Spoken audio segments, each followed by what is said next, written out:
whale shark. We've got a panic on our hands on the 4th of July. Hey guys, Andy here from Mediocre Hobbies, coming back with more Space Marine goodness. You guys seem to be really loving the series where I explore different Space Marine chapters. Some of them a little bit more obscure, some of them a little bit more popular.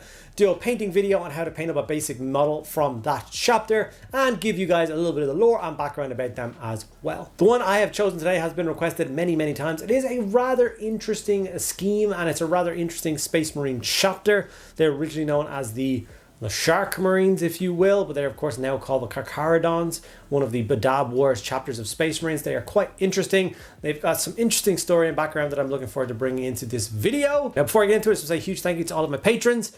Like I said in every video, you guys are amazing. I couldn't do this without you. So from the bottom of my heart, thank you so much. I hope you guys are enjoying the extra content that you get over on that. If you want to get involved yourself, links in the description below. You get access to a private Discord server and extra vlog style content most days of the week. It's just two of the awesome benefits you get from being a member. Okay, without further ado, let's dive in and get this Shark Marine painted.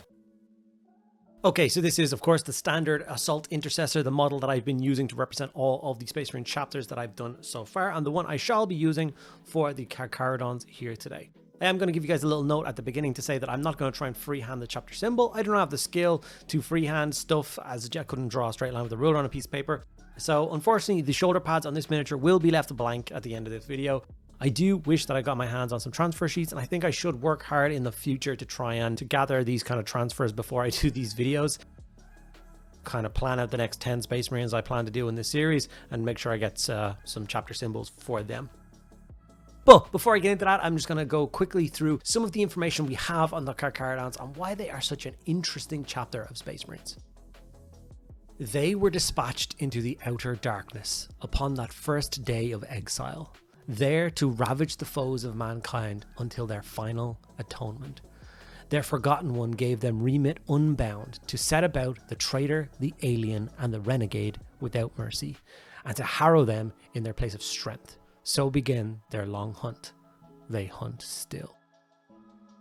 The Carcharodons, also known as the Carcharodons Astra in High Gothic and sometimes as the Space Sharks in Low Gothic, is a loyalist Space Marine chapter of unknown founding. Though it has been alleged to be either an ancient chapter born as early as the second founding or a relatively newer chapter raised during the 23rd founding. The Carcharodons is an aligned successor chapter of the Raven Guard, though this remains unconfirmed.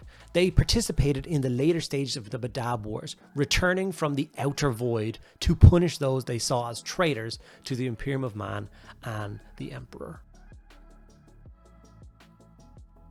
The Carcharodons have always been a fleet-based chapter, following the far rarer nomad perdition pattern rather than the more common crusading pattern adopted by countless other mobile Space Marine chapters.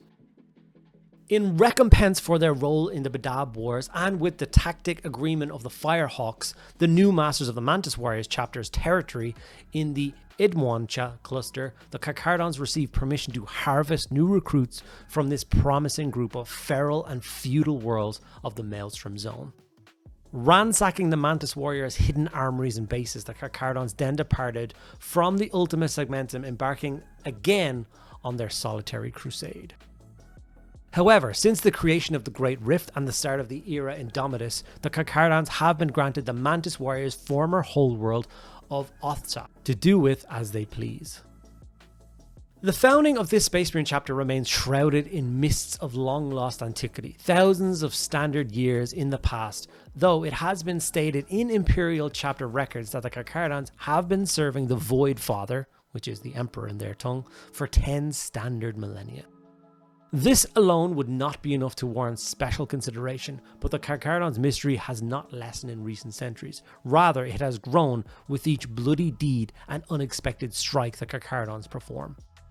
Now, the very name of the chapter is synonymous with the cold, dark depths of the void and the hungry predators that lurk within.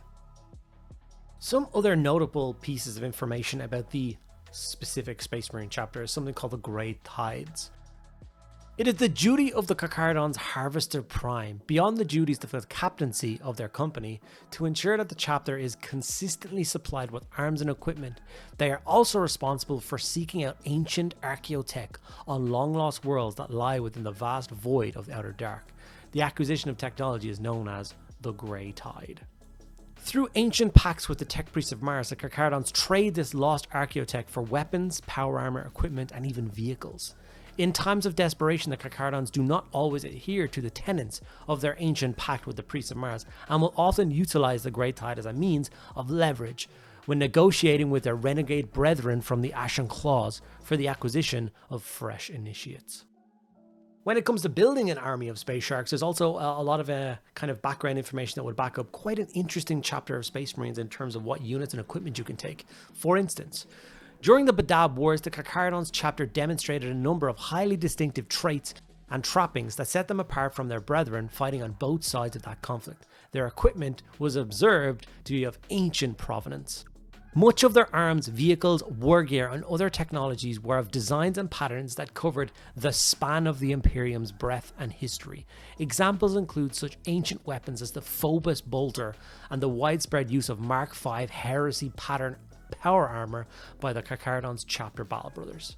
The chapter also seems to possess an unusual contingent of Terminator armor suits, of which many appear to be heavily modified or augmented in unorthodox ways to keep them combat worthy. And the last piece of information I will give you is on a particularly notable character, one that Forge World actually produced a character for, and that is Tiberius, the Red Wake. So, Shade Lord Tiberius, the Red Wake, Tiberius known as the Reaper Lord of the Void, is the current Shade Lord of the Carcharodons and commander of the fabled battle barge Nikor. He also serves as company master of the Carcharodons' elite first company known as the Red Brethren. Tiberius was the force commander of the Carcharodons during their unlooked for and savage intervention in the Badab War. Wearing an archaic suit of Terminator armor, which made his rapid combat style all the more impressive, and wielding a pair of unique gauntlet-based power weapons dubbed Hunger and Slake, he often led his so-called Red Brethren Terminators of the First Company in bloody assault after bloody assault, carving a path of mangled corpses through the rebel forces of the Badab campaign. Each of these gauntlets incorporates the howling adamantium teeth of a chain fist, with the multiple talon-like blades of lightning claws. If these extraordinary weapons do exist, they would go a long way to explaining the tales of butchery that surround the nigh mythical Lord Reaper of the Void. So this is once again one of those inclinations where this is only scratching the surface of the lore and background that does exist with the Carcharodons, or Space Sharks if you want to know them as. And that's one of the most amazing things I find about Warhammer 40,000 is some Space Marine chapters and some Space Marine chapters that you guys have suggested that I do videos on have little to no lore. Literally, they have a name and a paint scheme and, first cited in this, rule book 20 years ago, and that's all we get. But there is such a large portion of Space Marine chapters out there which are so fleshed out, have so much information and background potential to build armies for. That's one of my favorite things about Space Marines. I don't think I will ever stop creating Space Marine armies for my personal use. And each and every one of them is going to be this unique thing. I mean, just from the information that I've given you about Space Sharks here in this video, you can already discern different types of units and patterns and characters and armor and equipment and vehicles. And what that would look like on a tabletop is, for instance, going to look completely different to what an Ultramarines army is going to look like, or a Dark Angels army is going to look like, or a Blood Angels army is going to look like, or any of the other standard Space Marines that I've done in this video. So, yeah, I love them. I do find the Carcharodons paint scheme to be a little duller than I would have liked.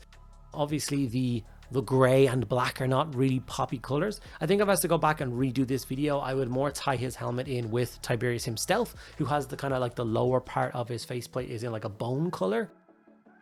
Definitely think they need chapter symbols to help them pop out. And because they're known for savagery and butchery, I think blood splatter and gore caked across these guys have them more in line with things like World Eaters or my Flesh Tearers. Like, Flesh Tearers and World Eaters both wear red armor, so the blood flecks don't really stand out an awful lot. On a grey and black armor, those blood splatters on all their combat weapons and up at their armor and stuff, it's going to look incredible. It's going to look insane. And I'm here for it. So, yeah, I definitely have the Red Wake miniature somewhere in my collection. I'm going to have a dig around and try and find him because he's just immense and I think it'll be pretty cool. So this is the finished basic infantry piece. And like I said, I think it needs the chapter symbols to really make it pop. And I also think it would be really cool to have some blood spatter.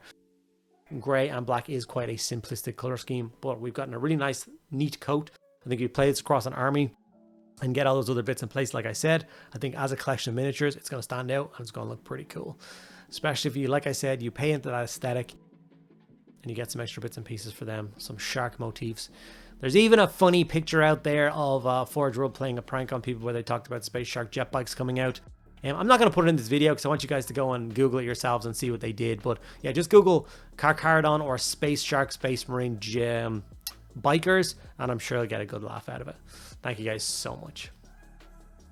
Okay guys, and there we have it. The basic Carcharodon is now finished and painted up. I'm a little bit annoyed that I didn't have any transfers or anything for shoulder pads. I do think the Carcharodon color scheme is quite, it's kind of dark and kind of unassuming. It is just black and gray, which obviously don't jump out at you on the tabletop. I definitely think they need their chapter iconography on their shoulder pads to make them pop.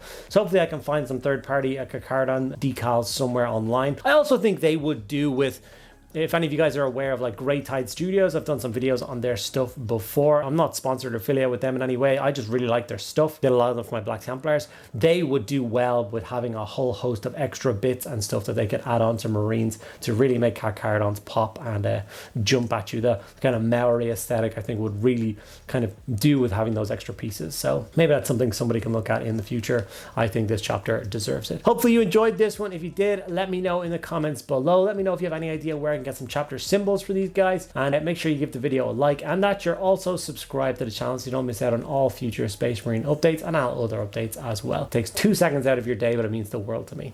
Thank you guys so much for sticking around to the end of the video. I'll see you in the next one.